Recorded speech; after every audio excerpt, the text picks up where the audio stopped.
Okay.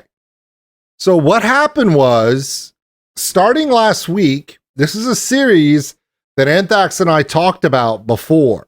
And the episodes are they're around 13, 14 minutes long, but there are 18 episodes. Now, the first 6 or 7 episodes have no English. They have no English subtitles. It is all in Swedish. I know some Swedish. I do not know a lot. But here's the thing. That's okay. I may not know Swedish, but I know military training.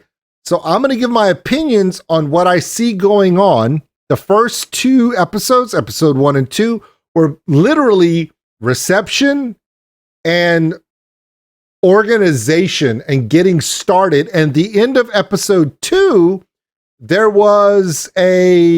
received their Swedish combat rifles. So, we're going to go to episode 3, which I believe is going to start what apparently looks like basic rifle marksmanship. And this looks to be more field activity. So I'm not really sure. So what I'm going to do is I'm going to take this word and I'm going to get a translation for this word because, I at least so I can have the title for it. So we're going to do this. Time for Hunter Soldier number 3 is what it's called. It's Hunter Soldier time. So this is not your basic soldiers. A Jägarsoldat is basically from what I've been told, it is the Arctic Rangers. Their design is their scouts. They're Arctic scouts, and this is their training. Some go to be Arctic scouts to the point where they're scout snipers. So basically, this is kind of it's not their special forces, but they're not just basic soldiers either. And I don't think there really are any basic soldiers in Sweden because they all have to have episode 3 is I shot the first shot. Okay. Basically basic rifle marksmanship. All right, let's check this out. Jägarsoldat, first shot. And let's take a look at this. I'm interested. This is episode 3. Here we go.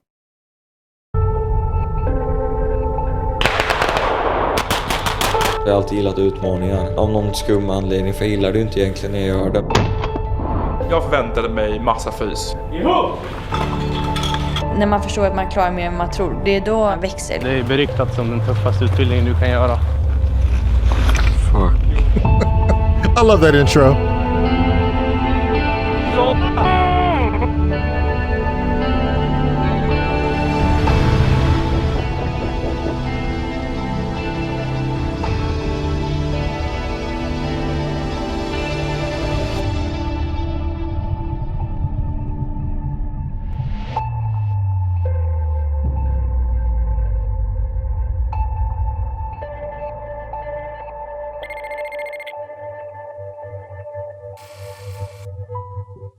Nu ska rekryterna lära sig handha sitt vapen. Man ska lära sig ta isär och sätta ihop det för att man ska kunna vårda det. Man ska lära sig alla handgreppen, hur man laddar, hur man gör patroner och så vidare. Nyckeln i den här utbildningen är repetition.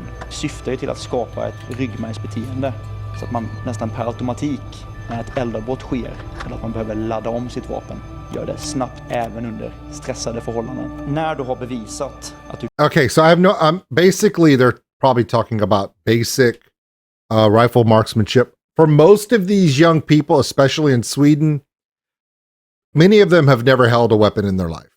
Now, here in America, a lot of people have access to weapons that are not military grade, but they're similar to the capabilities without automatic fire. Here's the thing.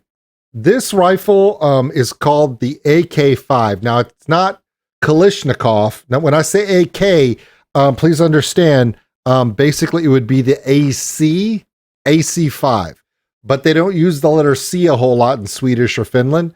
It stands for auto carbine. Okay. And it is a 5.56 or the standard NATO round. This rifle is actually of a Belgian design, carries the same caliber and bullet that is used in the American M16 and M4 class. It's called the 22.225 or 5.56. And there are things about this rifle that are different from the American counterpart. It is the Belgian design. However, there are some modifications that Sweden put on the AK-5.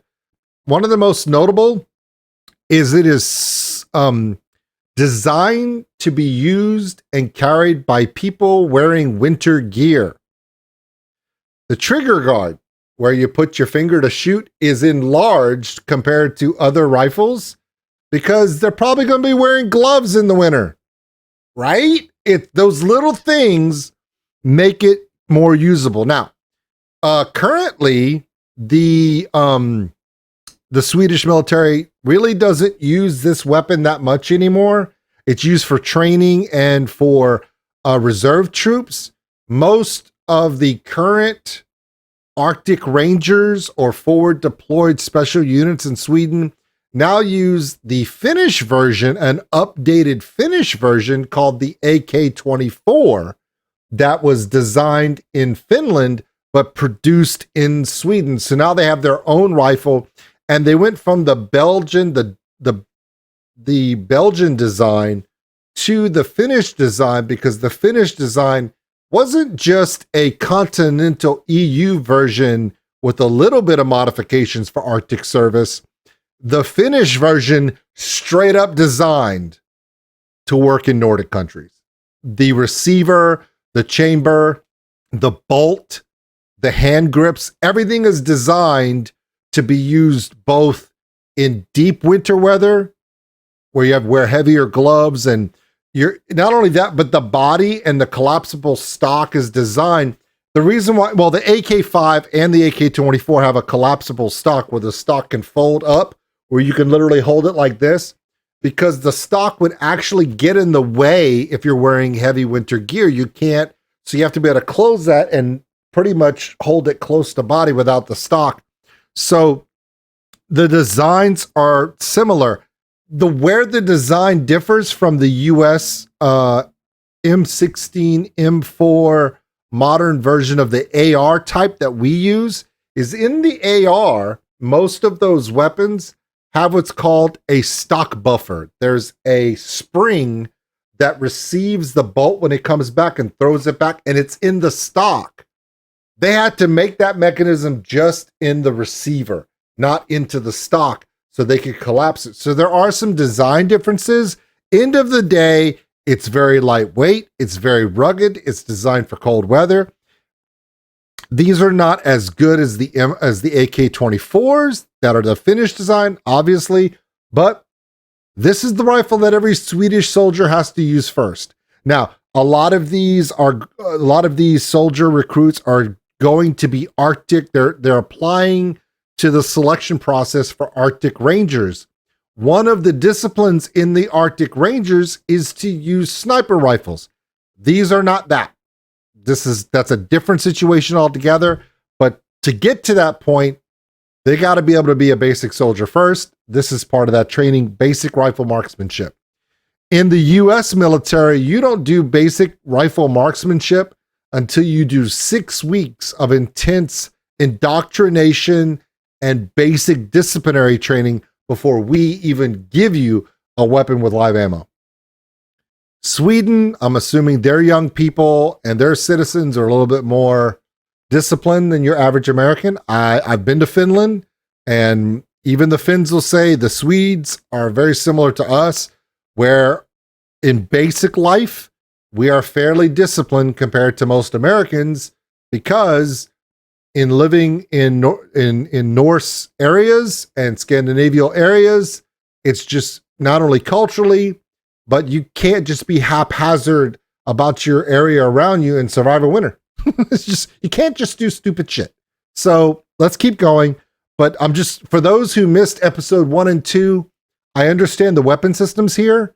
I've had the chance to hold and fire an AK-5 in some stuff. When it was first came out, we were doing some stuff, mainly because we wanted to see the ballistic damage of the weapon. I do find that it kicks more than an M16. An M16 doesn't even kick back. An M16 actually wiggles like this. You don't even feel it when you fire it. The AK-5, you do feel it a little bit more. I've never touched an AK-24, so that's interesting. But yeah, very interesting idea. You notice how on the weapon, you see that knob right there, where you hold it, and then you have the trigger. There's that knob right there. Why is that knob there? That's the manual pullback. On an M16 M4, it's a double finger pull in the center. You can't double finger pull that with winter gloves on.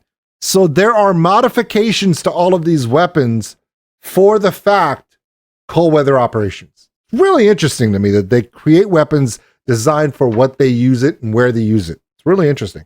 Kan hantera ditt vapen på ett säkert sätt, då får du påbörja skjututbildningen. Jag tror vi alla överskattar detta, så du har sagt, vår egna förmåga. Du kan ta sig igenom dagen på ett bra sätt, så måste du leva 5 minuter framåt och ta en sak i taget.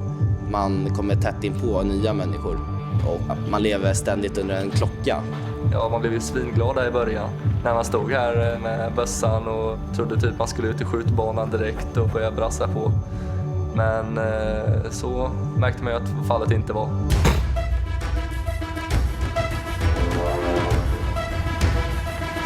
All right, day 8 and they already have weapons. That's a big, huge difference between Sweden and the American training.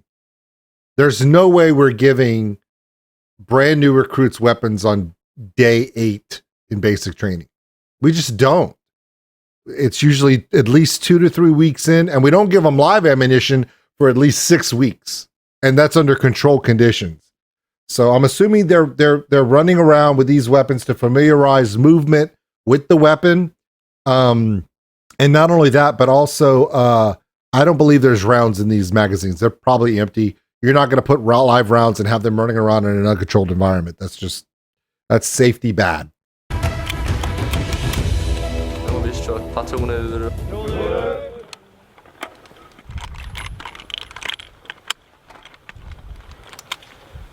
Vad fasen alltså. Stå här och göra anläggning. Inte skjuta ett dugg och bara ladda ur blindpatroner och ladda ur dem igen. Alltså jag kör på med. Also, another thing I do like about this design, the magazines are see-through. You know if you've got an empty mag, not by looking down at it, but you have full visualization of the deployment spring mechanism inside of it because it's see-through. Patron ur och ladda. I 7 timmar. Gör om tills man gör rätt. Armarna bara skakar och det enda du vill göra är bara sova. Vi håller på i 2 hela dagar så det blir ett ryggmärgsbeteende. Du vet ju precis exakt vad du ska göra. Uppställning. Då kan du slita. Det här är viktigt att öva. Du kommer känna att det känns väldigt tungt nu i början. Men det kommer bli lättare och lättare. Alltså det är mer mentalt än fysiskt. Än så länge. I'm noticing you could tell that a lot of these young people have never held a weapon. You can see they're shaking their hands or they're stretching their arms. They're not even used to the weight of a weapon. Most of these assault rifles can weigh between 5 and some assault rifles, depending upon the country, can weigh as much as 14 pounds. If you're doing a heavier rifle, I know for the M16A2s that we use, roughly around 8 pounds. Non-loaded, loaded, it was closer to 9. But that is enough weight. If you're continually moving it and you're not used to it and you don't know how to hold it to where it's balanced, you can really hurt yourself. You can wear yourself out unnecessarily. You have to learn how to use your, Men det är ju fysiskt, men det är så här obehagligt när man ska stå upp mycket. Så det blir ju mentalt. I think in the U.S. military, we had our weapons for 4 weeks before we shot a single round. And of course, when you shoot a single round, you're at the range, under controlled conditions, always under strict supervision. It's very dangerous, of course. But I think we did basic drill with firearms and dry firing. Like he said, working how to work the mechanisms, breaking down the weapon, putting the weapon back together, cleaning the weapon. We probably did 2 weeks straight of assembly, disassembly, cleaning, and handling the weapon before we ever fired a round. And that's in basic training.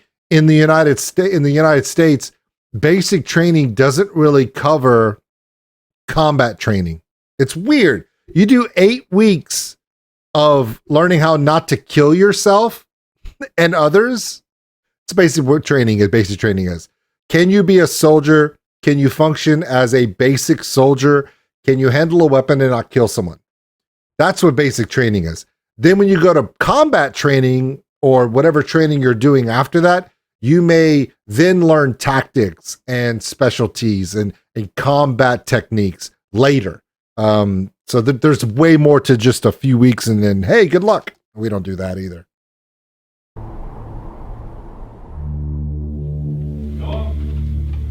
Då har vi plutonen samlad.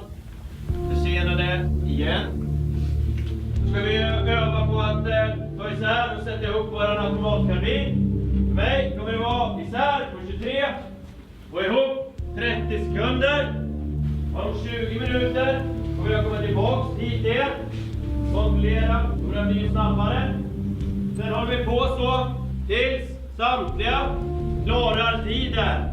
Vi har fått träna lite på att sära ihop så man har en liten aning om vad man ska hålla på med. Okay, so they're doing breakdown and reassembles and they have 20 minutes to do that?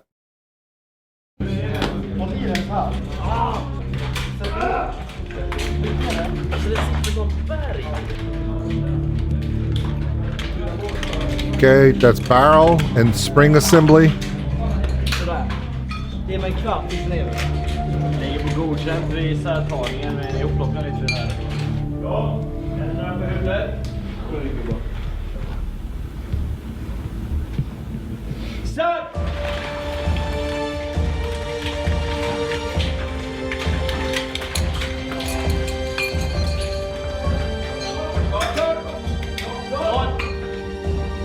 Thank you, Jim. 1 minute, 9 seconds to break it down. That's not bad.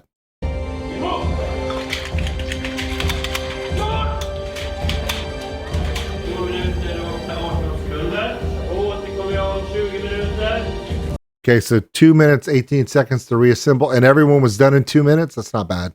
Sometimes putting them together, every weapon is different. But the more you practice, the better you get.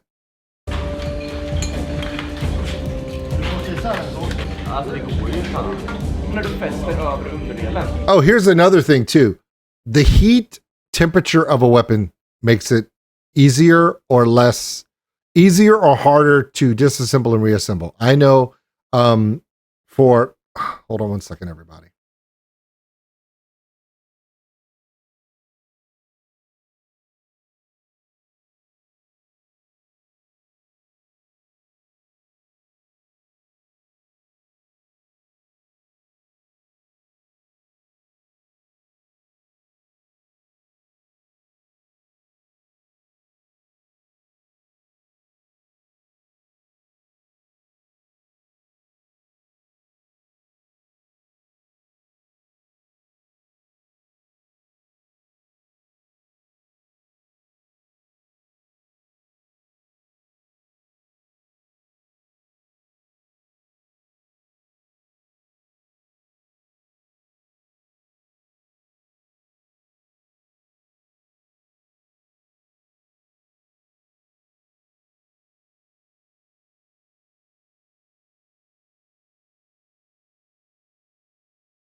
All right, that was a phone call. Let's continue.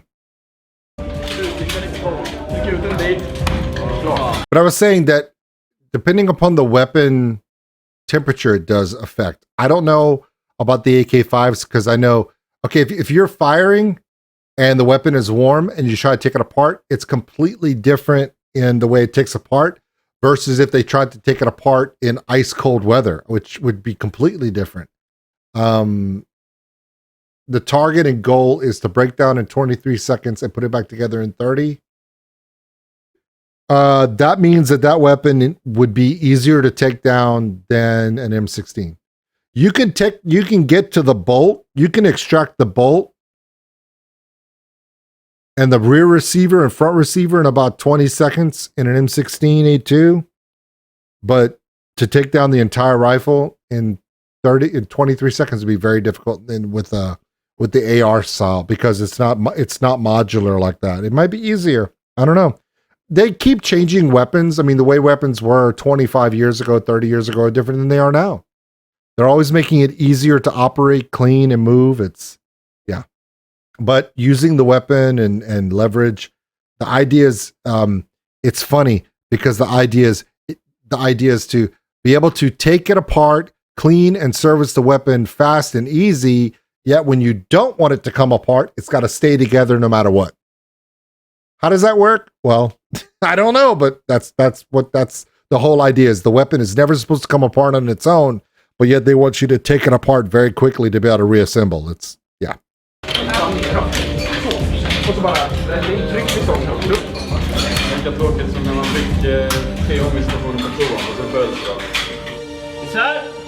Alla jävla delar som ska vara på ett visst ställe och sen ska man göra det på tid. Tog 1 minut och 3 sekunder. Hårsvett i mögen. Det är jag. Jo! Då återkommer jag om 20 minuter.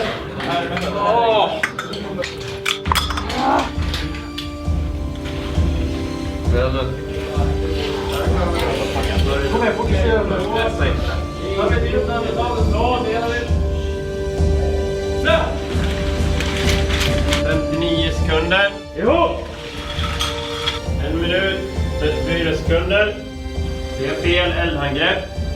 Varför att ni är stressade. Om 10 minuter. Everybody take a break. Everybody take a break and then we're gonna do it again. It's pretty global. Ta några djupa andetag. Gå!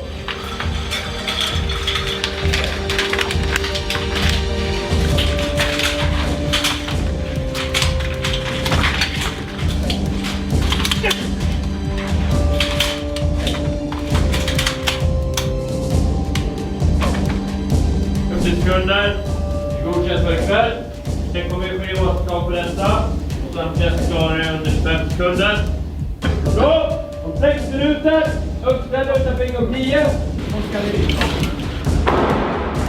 Nu är det 1 minut och 10 sekunder. Rätta in direkt. Vad gör de? Oh, I've been in that situation. Everybody has to be outside, ready to go. Okay, so they're wearing their shirts. They need to go get their tops on, and they need to grab all the stuff they need. They're going to go outside and go somewhere. Everybody goes to the barracks, grabs what they need, and there's always that one guy that doesn't have his shit together. And everybody's waiting on him. And here they could see him through the window, and they're yelling at him like, come on. Yep.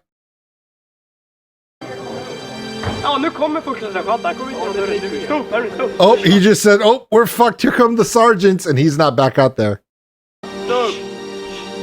Everybody shut up.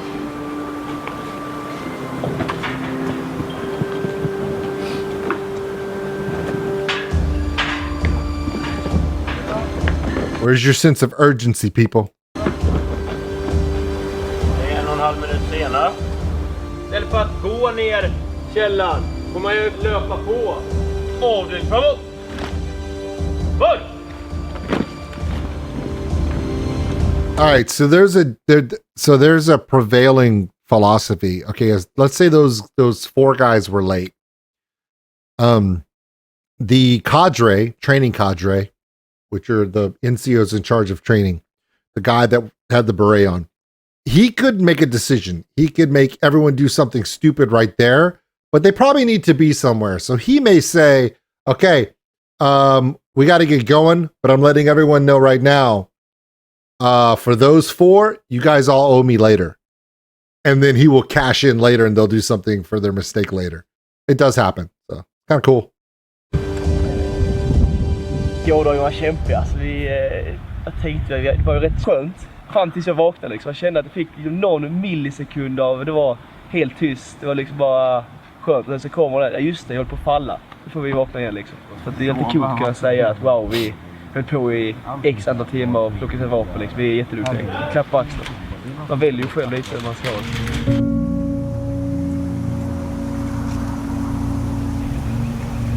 Ja, jag får inte ont.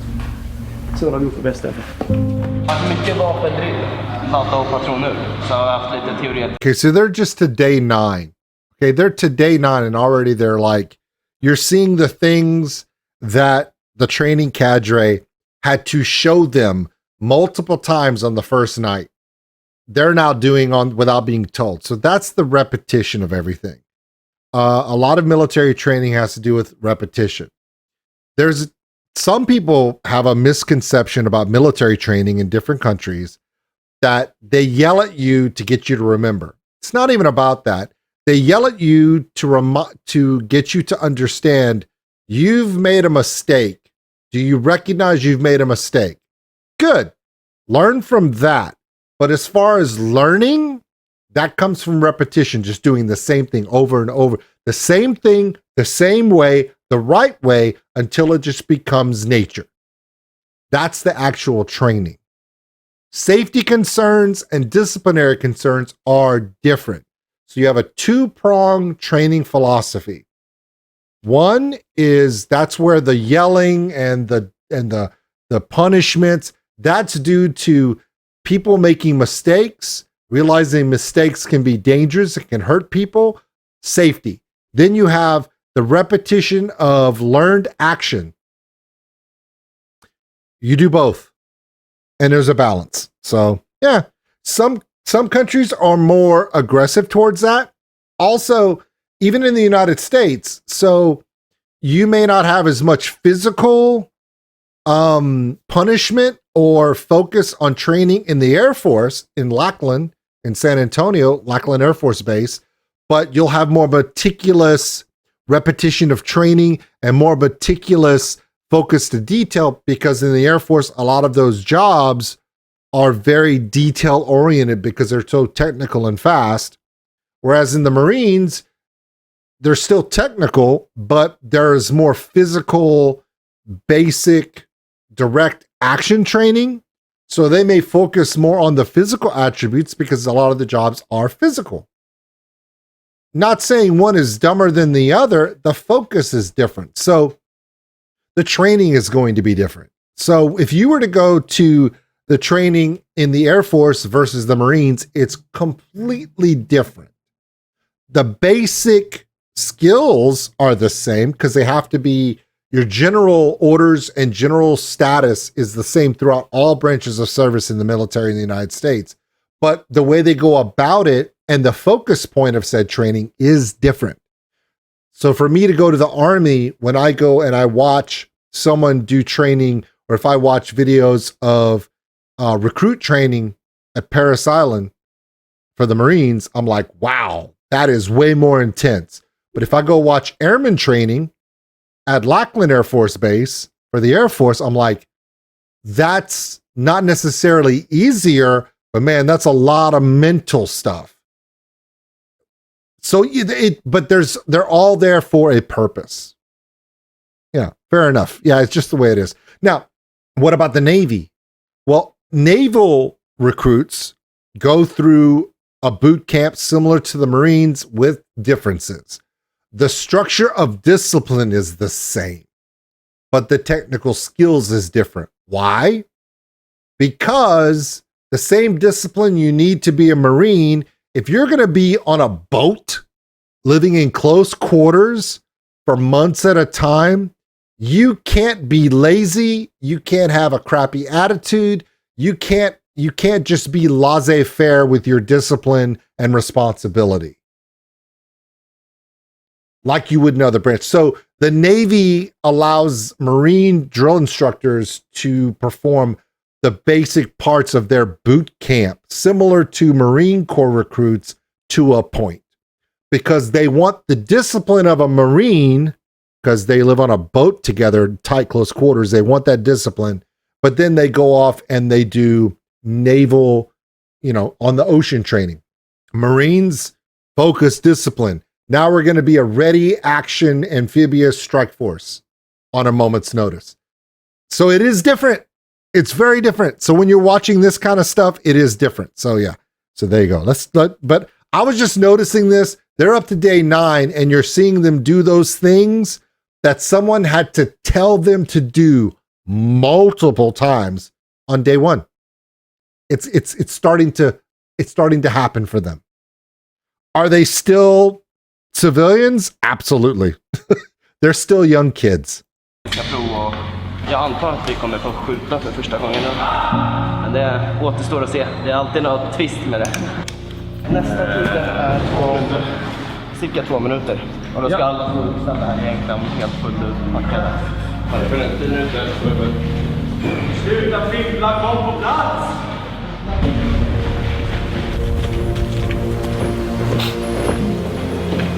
Det är en mängd faktorer som påverkar hur... Okay, let's take a look at this real quick. What are they geared up for? Okay. So remember we showed the 2 packs on the first night, that giant field full pack, and then they had that smaller field pack. They're wearing the smaller field packs, but yet they have their bedrolls. Are they going to be sleeping? No. I believe that since they're doing this basic rifle marksmanship, the pads are to lay down on to practice weapons fire, which is very posh. It's very nice. Yeah, but they still have packs. What's in those packs? I'm not sure. It could be weather gear for different things. Maybe a cleaning kit for the rifles. Whatever they're designated to bring for this evolution are in their packs. They're ready to go. And yeah, they're still really clean.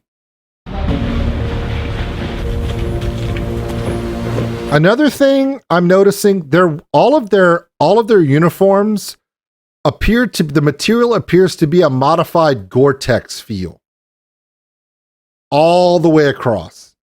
Whereas in the US Army, we have a polyester hybrid summer uniform, a heavy wool winter uniform, and then we'll wear Gore-Tex on top of that if needed.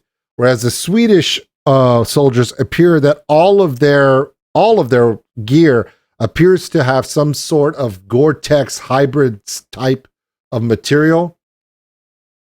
I would assume that makes sense because there's more times where they're going to want wet weather protection, cold weather protection more often than they would have any sort of heat protection.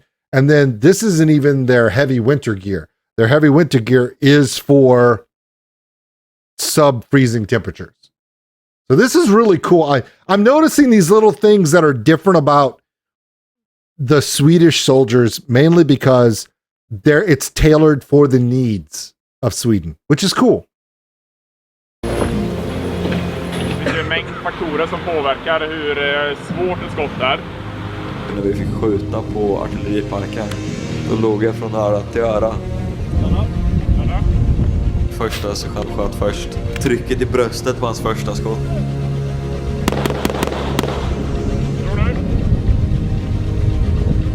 Satt han alla skott.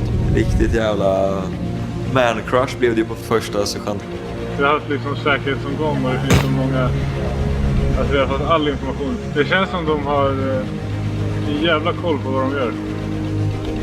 Ja, det var ju lyckan av att skjuta. This is extremely different than American.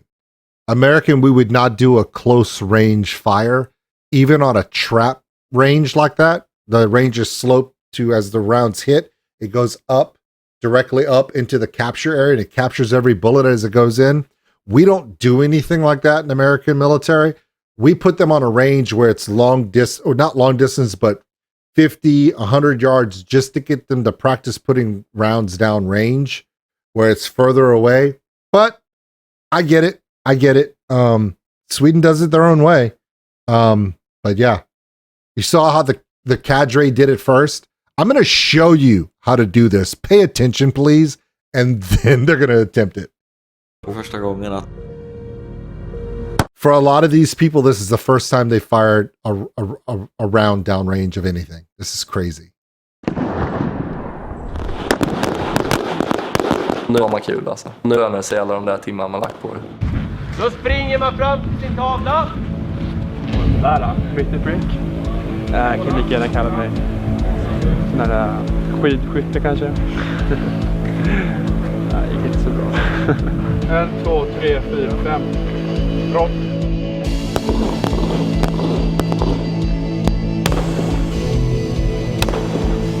Vrider vapnet.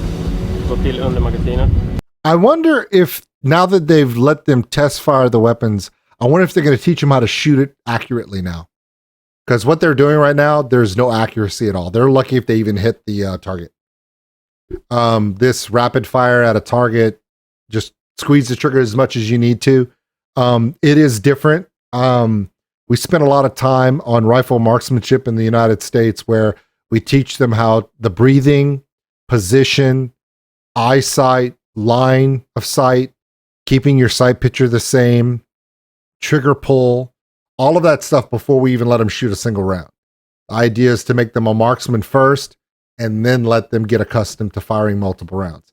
In fact, I don't think we were able to shoot rapid fire rounds either on semi-automatic or in burst until after BRM, until after we qualified as marksmen. That's a little bit different.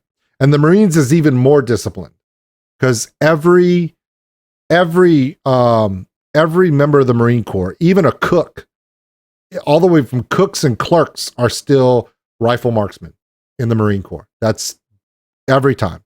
They've learned that lesson the hard way. So this is very different.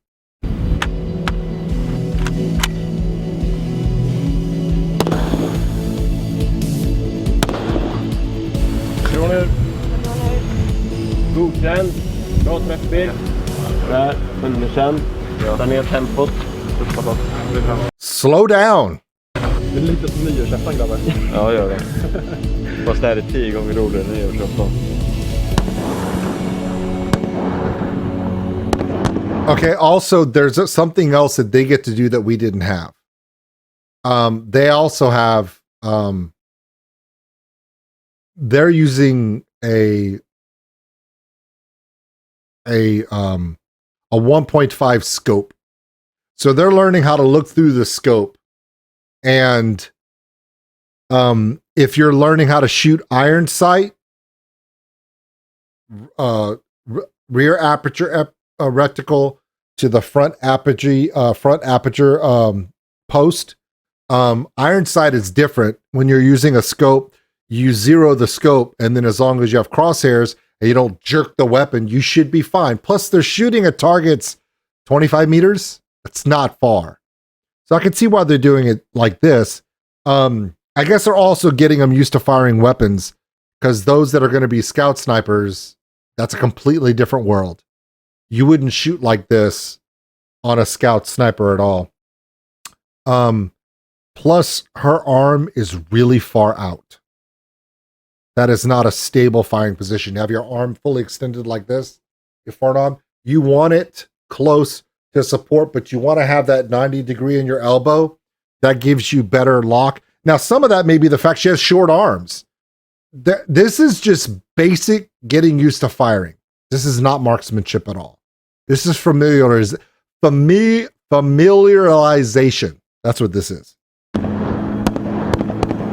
Idag serverar Hans Majestät Konungen den underbara kombinationen utav pasta, köttfärssås och grönsaker.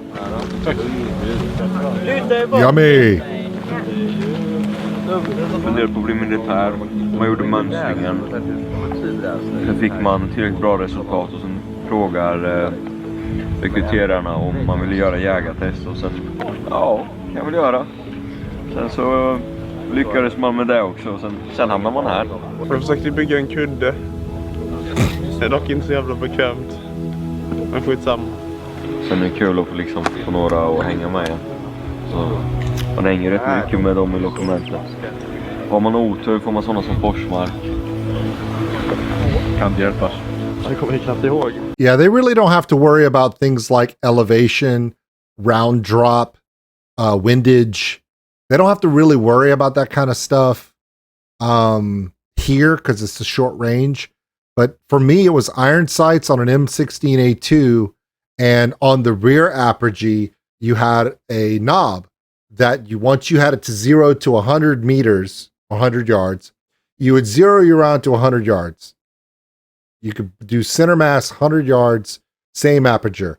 If you're going to shoot 200, 300 yards, there were clicks on the rear aperture you could adjust to where you'd shoot the same, but because it's 300 yards away, it compensated your elevation of your weapon for you.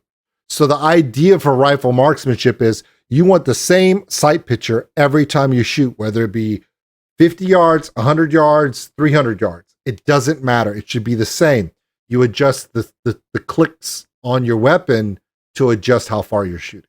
It's different modernly, in a modern context, because now with modern sights that aren't iron, you got to learn how to shoot iron sights. Let's be honest. You need to learn. But on modern scopes, you can adjust it on the scope and it adjusts for that. And you just put the 2 dots and you're good. It is a little different. Modern warfare, things have changed drastically from when I was in basic training, but I still shoot modern equipment and there are differences. Again, there's nothing wrong with what they're doing because obviously Sweden's Arctic Rangers are one of the top tier. I mean, the Nordic Jägers are the #1 special ops Arctic team in the world right now.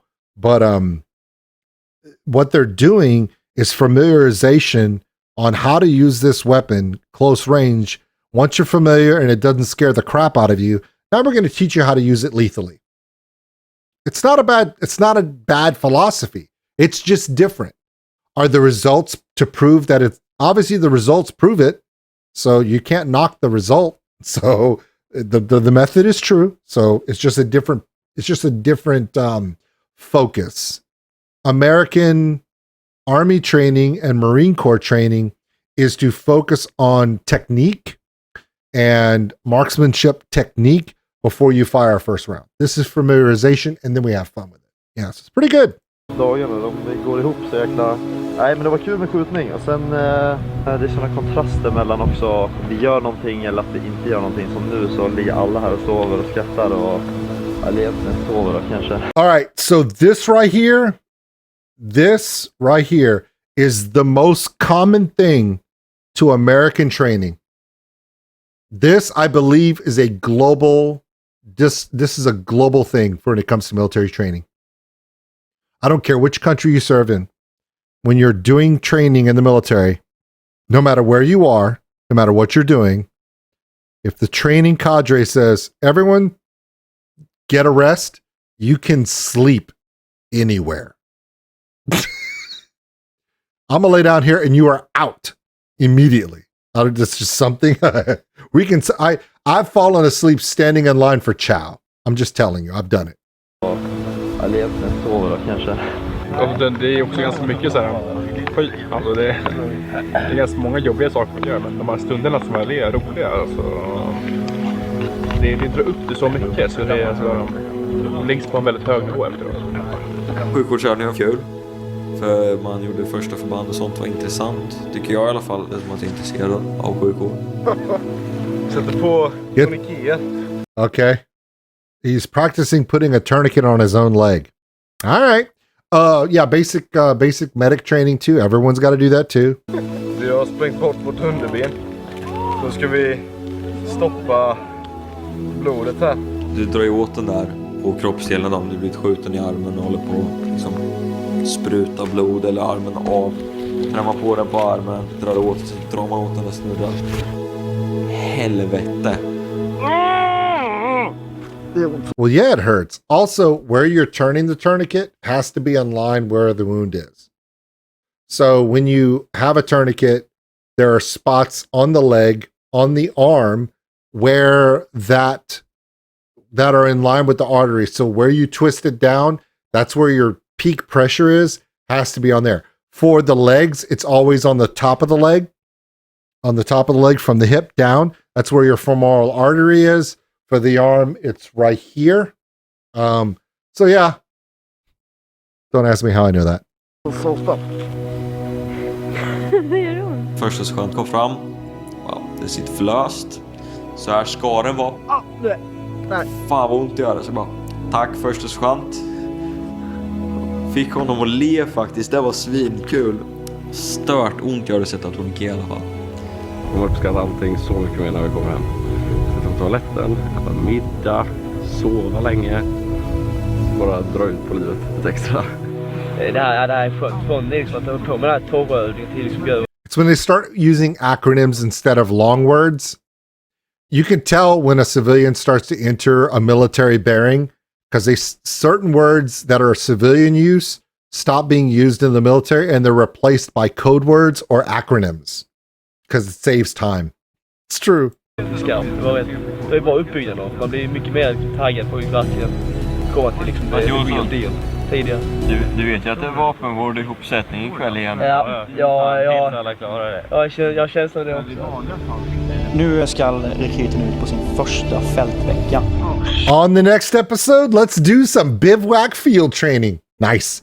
Speaking of which, we're going to go to episode 4 right now. Var dit vapen? Var dit vapen? Var dit vapen?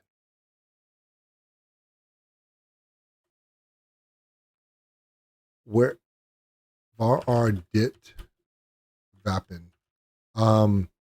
Where is your weapon? Someone lost. I didn't know what the vapen was. Vapen is weapon. Oh, okay. Before I even press play, the fact that it's called Where is Your Weapon? I knew what var was where, and I know dit is your. I didn't know what I did. Now that I see vaping. Okay, so where is your weapon? That is a question no soldier, whether in training or in active service, for any military, for any country, anywhere in the world wants to be asked. Look, yeah, where is your weapon? Someone's about to learn a very interesting lesson. Jag vet inte om jägare passar mig jättebra egentligen. Man känner att nu vill man ju hem. När man förstår att man klarar mer än man tror, det är då man växer. Det är beryktat som den tuffaste utbildningen du kan göra.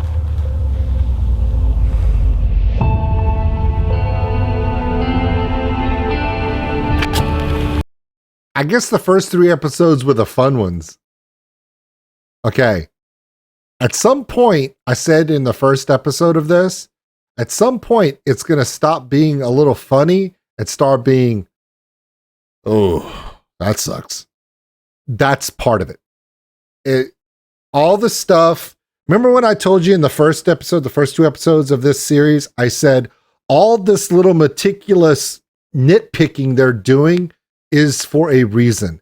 Because if they're focused on little details about how clean their bunk room is or their restroom is, that way when they get to the field, they're going to be thinking about little details, because in the field, little details can prevent you from being injured or killed. Or frostbite. Okay, let's watch.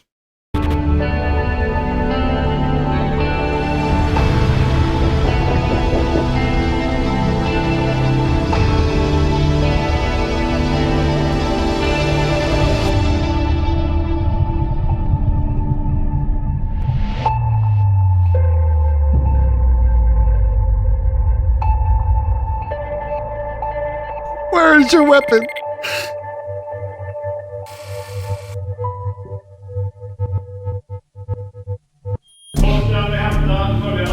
Termos, värmetröja och regnställ.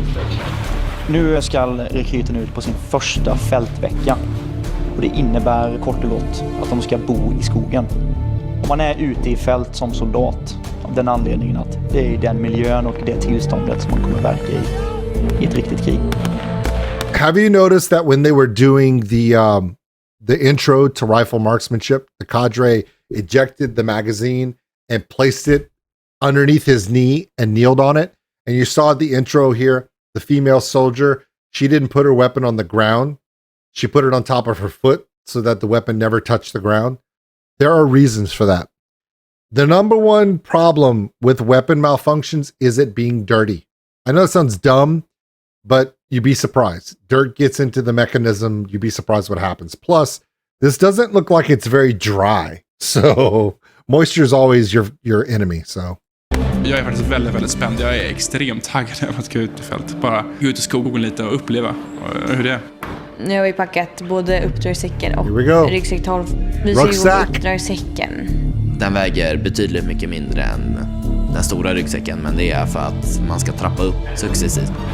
Okay, so that's their field pack. Okay, the rucksack, first week in the field. Yeah. Okay, so they had their tactical packs, which they were wearing last episode.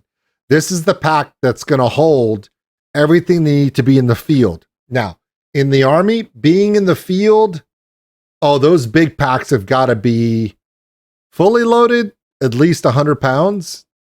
Have to be. Even with modern gear that's lightweight. Plus, that's not winter gear. Lone Wolf, you know that they're winter gear because you're Canadian.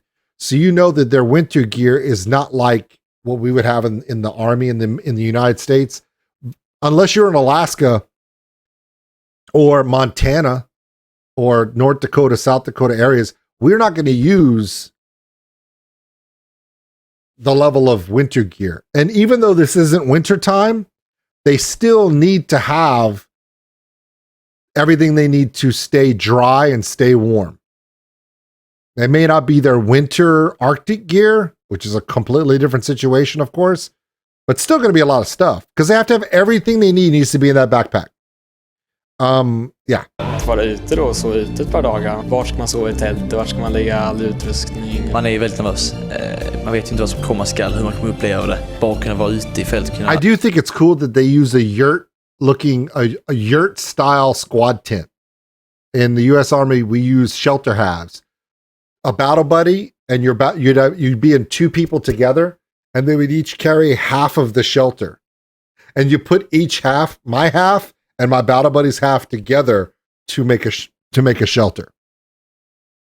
It's very impractical. So I understand why they use a yurt one. They'd have one squad would have one shelter together. It's a better process because together the group stays better insulated together as a group versus individual. So I totally get that. Överleva, det är det som är grunden till att sen kunna börja strida i fält. Kan du inte hantera skogen, då kan du ju omöjligen driva strid. Men när man har gått runt nu och klagat på att vi måste gå upp i logementet och vi är trötta, men det här är i alla fall varmt. Vi är nu verkligheten slår till att det här är jägaryrket. Det är det verkligen gå ut på att leva ute i fält. Rädd men taggad. Boys, jag kom på en idé. Sova i sovsäcken så slipper vi bädda sängarna på mitten. Fattar ni hur mycket vi kommer att spara på det? Jag ska absolut göra det.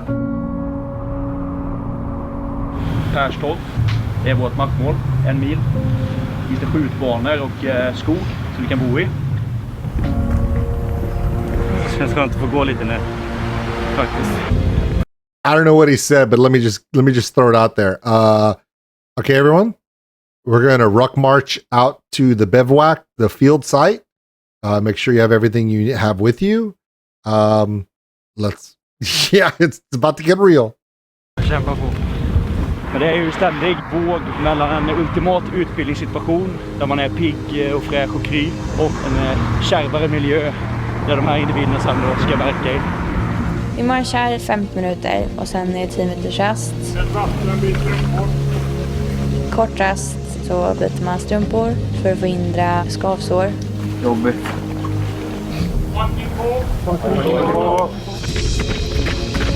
Men det är stor skillnad med 10 minuters rast. Ont ställen man inte visste man kunde få ont. De har ju byggt upp just packningen och slickutning och dag för dag. Först var det ganska lätt och då tyckte man det var tungt. Ja. Och sen kastade man på mer. Ja, det ser vara underbart här. Frisk luft. av packningen och lägg den bakom er. Rast, 30 minuter. Var tredje eller var fjärde marschpass är långrast. Och vid långrast så kokar man vatten, äter med en måltid. Oh yeah, MREs baby. Och så låter man det koka upp. Man lägger i påsen, matpåsen i värmaren. Yeah, there you go. Outdoor heaters. It's got a white phosphorus heating element inside. You place the red packet that he's putting into the pouch is the food in a sealed packet. Inside there's a chemical. You add water, chemical reaction causes heat. Then you take it out and you have warm food. Yep. That's been around since the 80s. We've been using that like that. Pasta. Jag tänker där, man börjar märka, nej men det är lugnt, jag klarar mig. Så blir man lite svettig och mysig och så kommer skavsåren smygande. Och när de väl är på plats så då är det för sent. Här är tiden ute! Ni som satt här framme, varför plocka upp skräp efter er? En kolonn, var med mig.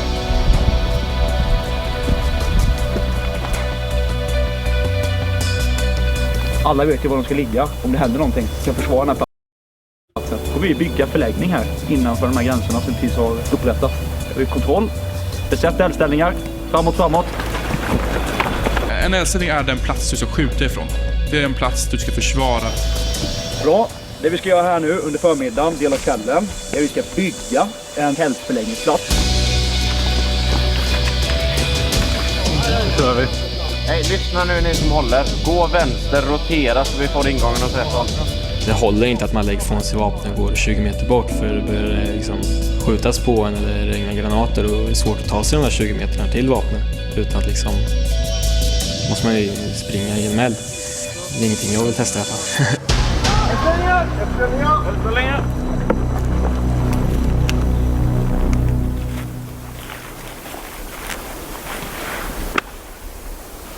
Saknar något? Ja, vad heter han? Vad åt något? Min automatkabin. Hur långt ifrån dig ska den vara? 1,25. Maximalt va? Det här kan hända. Aldrig hända igen. 1,25 meter från vapnet är det längst. Skjutas på en eller regna granater och det är svårt att ta sig. I left my weapon by that tree over there. 20 meterna till vapnet utan att liksom måste man ju springa i en eld. Det är ingenting jag vill testa i alla fall.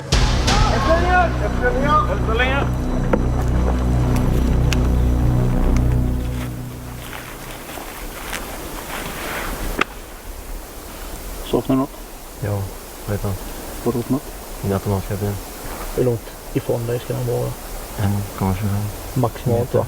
Det här kan hända. Aldrig hända igen. 1,25 meter från vapnet är det längsta avståndet. Kamin och kaminrör. Det vi lärde oss var ju liksom att effektivt slå upp ett tält och ja, det är mer meck liksom. Om man jämför med om man ska tälta hemma, det är ju bara att sätta tält, så det är klart. Sågar både när jag trycker bort och drar emot mig. Det ska väl sluta att vi liksom kan lära oss att leva på naturen i slutet till viss del. Under en viss tid i alla fall. Det här är ju då ett dräneringsdike som vi har byggt. När det regnar så ska det då inte stämmas över in i tältet. Tänk att du sitter där på campingen i framtiden och så börjar det regna som fan. Och du är den enda personen som du dyker runt. Du vaknar på morgonen efter och så är det piss över hela campingen. Förutom i ditt tält. Man får köra snabbare och snabbare för nu blir mörkret kraftigare. Ja, vi ska uppsätta en diskplats. Boom! No, I'm sorry. Då har vi delat upp det så att alla är eldpost 1 timme då under natten. Och nu är ju klockan 10:30, så jag sitter till 11-tiden. Så jag kommer få lite sömn i natt jämfört med andra. Klockan 4 till 5 alltså. Nu kommer det här att vi ska även gå ut på patrullering. Det är vi som ska gå runt. Det var ganska sköna tält, de är stora, de är varma. Det enda jobbiga var ju att vi var tvungna eldvakt och en patrullerande post.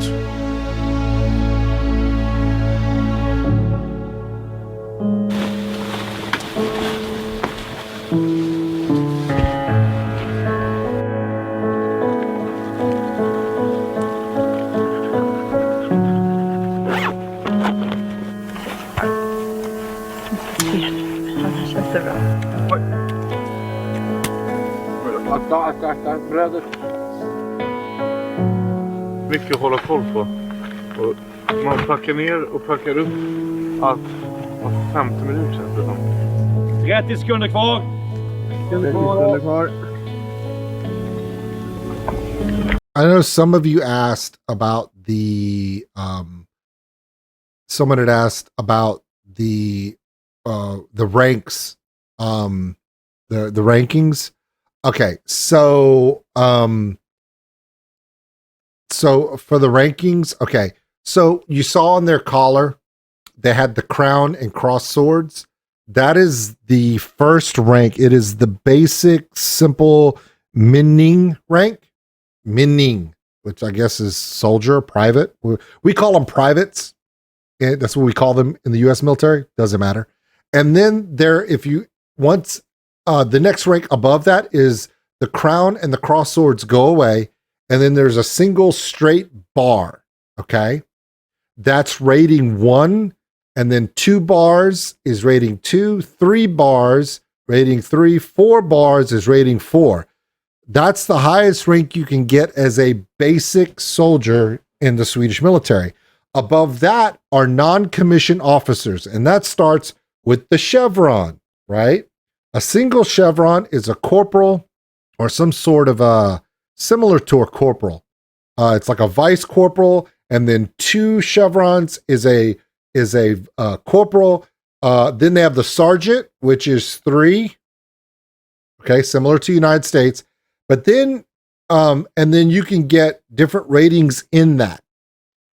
Above that, in the first sergeant, sergeant major, battalion command sergeant major, they use stars. Now, in the U.S. military, we look at that as being a general, but for them, that's a senior NCO. That star has a circle around it that's broken, which means they're not commissioned. It's a little different.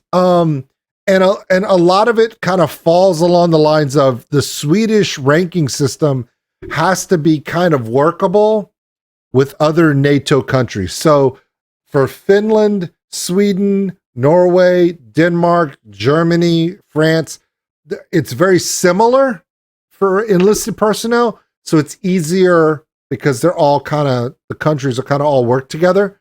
So it's a little bit different, but it is very similar. So trying to figure out which rank is who or whatever, it's hard to know unless you get really close and see. But I don't know a lot of them. But I do know a lot of the NCO ones are similar to ours. The only difference is the don't get confused by the star thing. Because a lot of European and NATO countries use stars, certain star patterns in their enlisted ranks too, which kind of throws off American soldiers. I've seen American soldiers freak out and salute a freaking sergeant, first sergeant in another country's military thinking it's a general because there's a star. It's different. It's a little different. It's okay. But I've seen it happen. It's kind of fun. Let's keep going. Här är tiden ute. Vi kan inte hamna tillbaka på vecka 1 avseende tidpassning. Bara för att vi är ute i skogen. Good times. Samtidigt nu, är det så att ni vill förstärka klädseln, ta på er regnställ eller motsvarande, så får ni göra det. Oh, starting to rain. Everything changes now. Vi ska maskera oss och göra vapenkontroll. Färdighet innebär att man ska genomföra de åtgärder som krävs för att kunna bedriva strid. Du ska maskera dig, och det är det som är det jobbigaste. Du måste verkligen se till att maskera hela ansiktet, för att missa en viss bit och ser du onaturligt ut i naturen och kan bli röjd.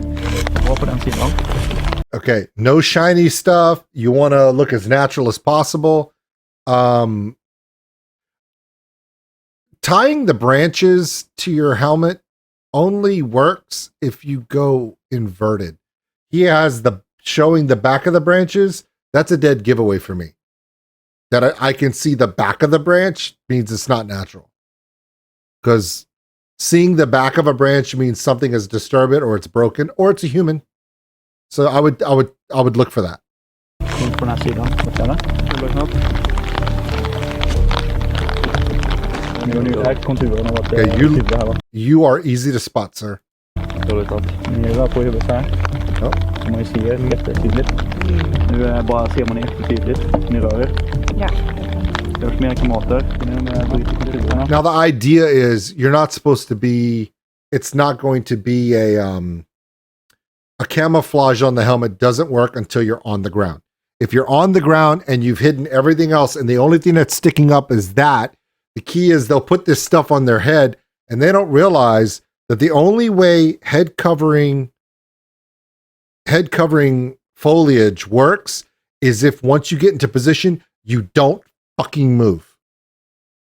If you're going to move, just keep the helmet clean, because the smooth helmet moving does not give as much target acquisition at long range as moving a fucking bush. So if you're going to do that, remember, once you commit to using foliage, you have to do what trees do. You know what trees do? They don't move. So you have to be willing to have discipline with that. So it's interesting. Everyone does it different. Nu har ni brutit konturen, men ni har fortsatt lastat på. Det är det här, använder detta materialslaget som är tjockt, va? Nu har ni en sån, ser ut som en sån 80-tals pudelrockare med grönt hår. Åla mot varandra. Ska ni få titta på er kamrat, maskerad och i låga ställningar. Fan, när vi krälade där med det här, då var man ju dingsur överallt. Usch. Fan, jag tror inte det skulle vara så jobbigt när det... Now, what's really interesting is they're learning how this works, but I guarantee you if their cadre, the training cadre, showed them how it's done, and their cadre walked out with the way they would do it, they would walk out to that horizontal line, and then they would lay down and they would disappear. And the recruits would be like, holy shit. And then when the new recruits do it, since they don't know how to pattern mask and how to get it set based upon what they're seeing, you notice how they're all using only green branches? None of them are filling in with moss and some of the brown material. That makes them stick out. They don't realize it, but it does make them stick out. So I bet you if the cadre did it, they'd be getting a little bit of everything. A lot of these cadre members, they would stand here, they would see their spot, and they would look and see, okay, that's a little brown right there. There's some deep green, there's some wood coloring. They would go over there and get that, put that, go to that spot, sit, lay down, gone. Completely gone. They're learning. They're learning. But you know, it's all part of it. It's part of the learning curve. Blött.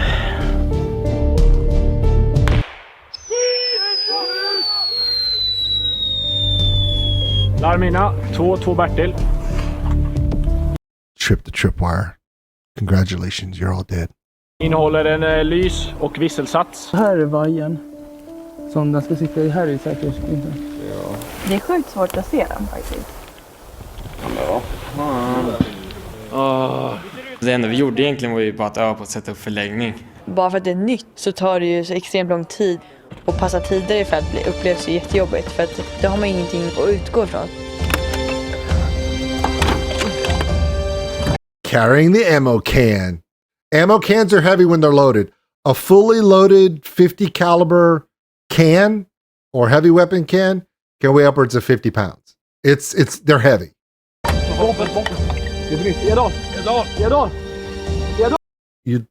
You took off and left your fucking weapon? When has this ever been good? Dude, your weapon is on the ground, dude.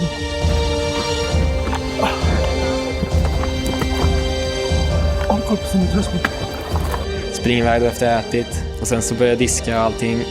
Ja, och sen så ställer vi på uppställningen och det är ju bara några minuter kvar. One thing I am noticing is that the weapons, the AK5s, none of them have straps on them. So they can't strap the weapon to them and move. And I think that's done on purpose. In the American military, if you're not holding it to fight, you have it strapped over your shoulder or across your back to do work. In the Swedish military, I'm believing that they don't do that because half the time they may be wearing Arctic gear that you can't even do that with. And then also it does another thing. If they don't have a strap to strap their weapon to them or to anchor their weapon to them, you know what you have to do? You have to carry it everywhere. And I think it's twofold, Lone Wolf. I think it's number one, it's to teach them to physically have to have hands on it all the time. That's pretty smart. I get that discipline. The other thing is, they're going to be in situations, particularly in Scandinavian and Nordic countries, where with deep winter gear, there is no strap big enough that you're going to put over all your winter gear to hold a weapon. If there is a place to do that, it'll be a clip-in. It'll be like a white clip-in to where on your outer parka, you can clip your weapon to it with a clip, but it won't be a strap. So they're teaching them not to rely on that. They're teaching them to physically keep their weapon. And obviously it works because they're leaving their weapons everywhere. Just in this episode, we've had 2 instances when one guy leaves his weapon up against a tree and the cadre brought it to him. And then another guy leaves it in the gravel. If the cadre had seen that, oh my God, that would have been a talking to, a very stern and serious talking to. Och sen så väl där då som en kattspärta, det är någonting som fattas här. Jag saknar någonting. Åh jävlar, vapnet. Då ligger det borta vid diskplatsen. Så springer jag tillbaks dit och ser livsharan då, som går med ett vapen. Då är det dags för He left his weapon. They got another one. uppställning om 1 minut. Så jag får ju bara lubba iväg i full hastighet till uppställningen. Jag tänker, vad helvete nu har jag gjort bort mig ordentligt. Det ska inte vara där, eller hur? Det ska vara i din packning. 45 sekunder, minus 20 sekunder. Spänn. Jag tog löjtnanten då ett snack med mig liksom och sa att det här är inte okej, det är inte acceptabelt. Okay, so you see here, 2 stars right here, but they don't have the circles, so I'm assuming this is a, is that a lieutenant? Is that a first lieutenant? That is, I believe that is that's a lieutenant, right? First lieutenant? The 2 stars like that? Or is that, it's not a captain.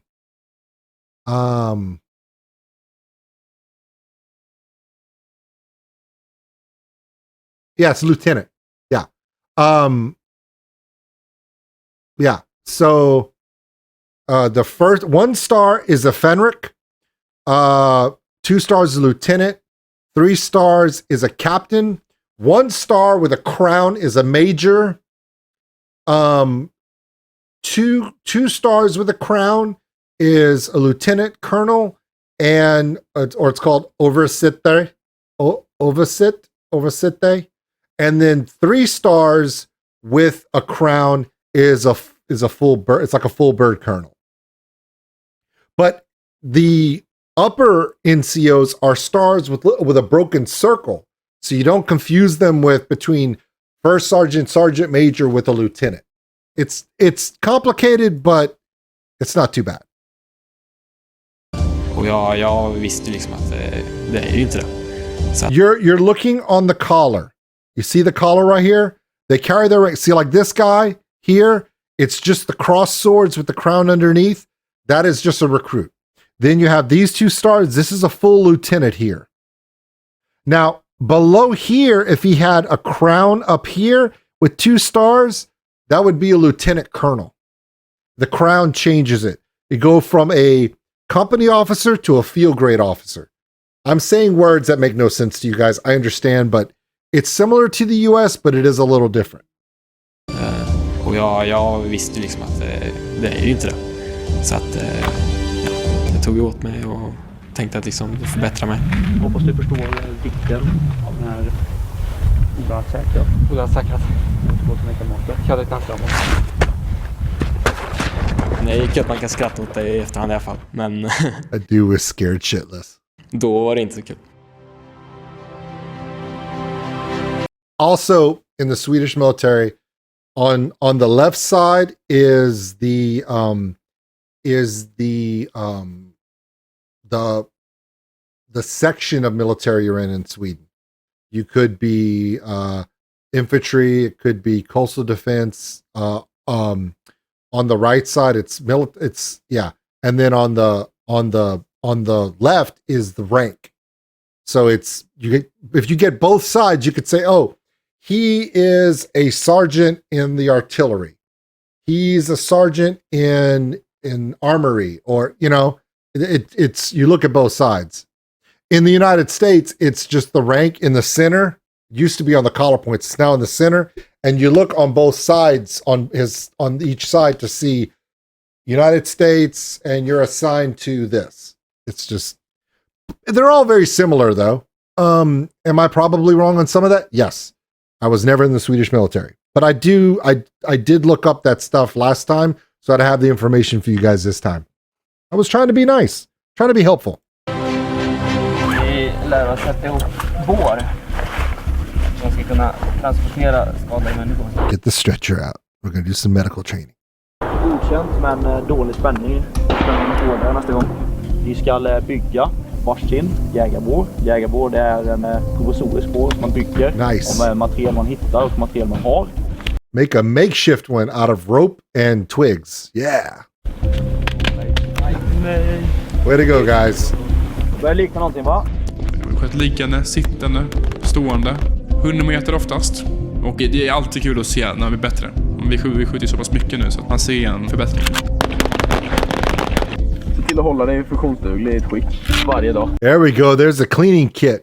Ooh, see that receiver right there? That by the way, that right there is the firing arm that goes to the chamber to fire. Look at that dirt in there. You better clean that, boy. Dra pipan. Man har burit med sig sina 12,5 kilo ungefär. De har skjutit någonting på huvudet som går och vickar lite. Plus de här mikrofyspassen vi har kört med löpningen i sanden. Oftast när vi springer i sandgropen så springer vi tills vi inte orkar mer. Calisthenics for everybody because people got their weapons lost. Lägg till bädda sängen igen. Sen marschade vi på natten för att träna på marscha. Och placera stödringen efter spritböna i pistolen kant. Sådär, ja. Vi tränar ju på alla de här små bitarna som tar tid. På att ta av ringställ och gå upp och ner i sovsäcken. Jag tror att om man då nöter där och bara gör om och om igen så har du skapat ett muskelminne som gör att det är enklare att göra den här åtgärden fast det är tufft, fast det är kallt. Och det kan vara så att i värsta fall får en fiende som kommer när du sover.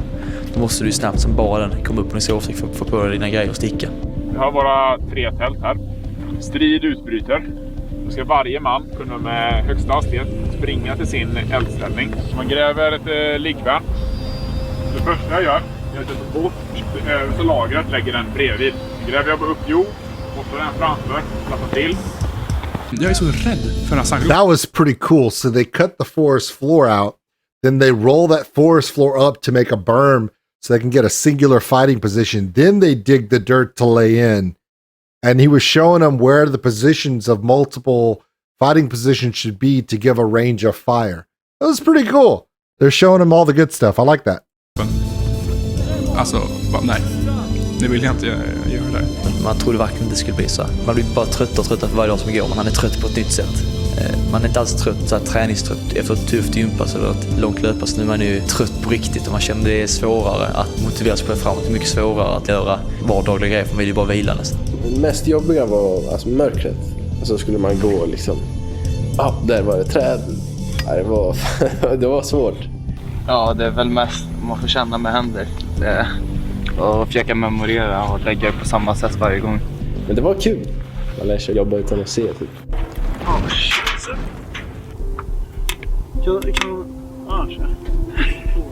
Det blir inte smidigare att vara ute i fältet. Allting blir ju 3 gånger jobbigare.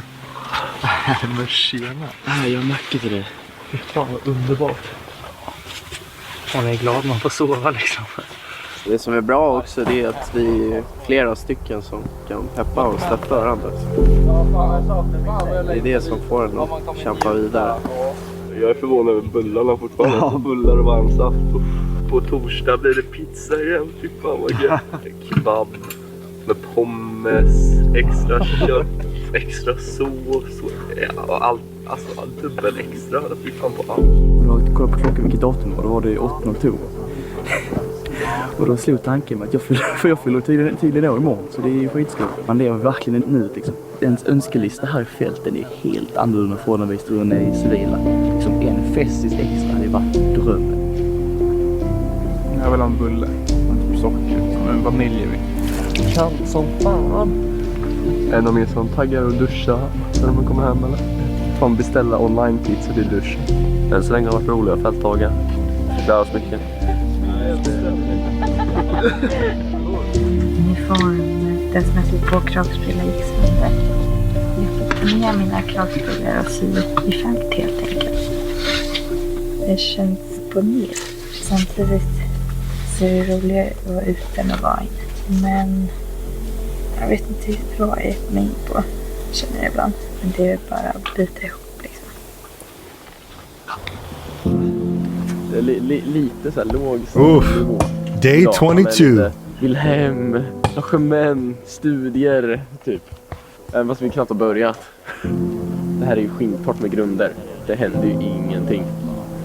Men det är ju viktigt att lära sig. Fan ska det bli av oss? Jo, vi på min födelsedag så fick skjuta lysraketer. Det är jättehäftigt att man såg liksom hur allting går från att vara totalt becksvart till att bli som en dag. Så lär vi oss att skjuta lysraketer för att kunna se motståndarna när vi genomför eldunfall på dem. Det är mycket man tror att man kan. Tills de sätter press på en. Man glömmer saker och missar saker och sådär. Man vill alltid prestera, man vill alltid göra sitt bästa. Men det är oundvikligt. Man misslyckas hela tiden. Och för att lära sig att hantera det. Fokusera vidare. Hänger man upp sig på någonting, då kommer man aldrig vidare. Lyslet! Nu får ni så sova. Och då tänkte jag, shit, det är en sandgrop som är skitblöt. Det är nog en av de värsta nätterna i mitt liv hittills. All downhill from here. Jag mår så dåligt. All right, so there we go. That was episode 4, 3 and 4. As you can see, they're starting to change in their behavior. I know someone had said, I wish you had the English subtitles. I'm okay without the English subtitles in the first few episodes because I like to not know what they're saying and understand what's happening. I don't need them to tell me specifically the words of what's occurring. When I get to see it in their faces and see how they see the struggle and see how it starts to come together, that I'm very familiar with. Now, I know that once we get, I think it's past episode 6 or 7, we start to get the English subtitles, which would be great because once you get into the later episodes, they start doing that specialized training that really only works in Nordic countries and Scandinavian countries that I don't understand, that I really want them to give me English subtitles so I can go, why? It's because I'm not going to understand, which is awesome. So there you go.